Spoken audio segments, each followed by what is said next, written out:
Hi guys, and welcome to another video. So for this video, I will be showing you how to collect your DNA sample with the CircleDNA.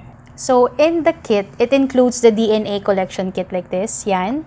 So buksan natin. First is, of course, you have to register your kit.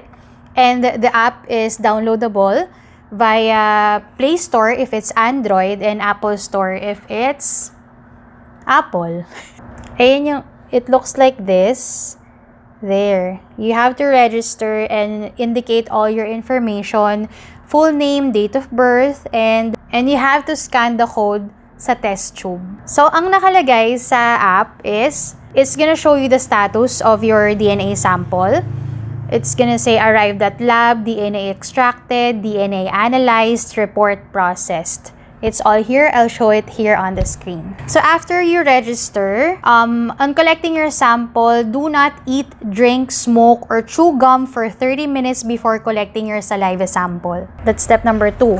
And what's inside is stereo flock collection device and then the tube where you put your saliva sample. So take the swab out of the package. There. Make sure not to touch the other tip of the swab. Rub the swab inside your mouth and against your cheek 10 times. Both sides 10 times.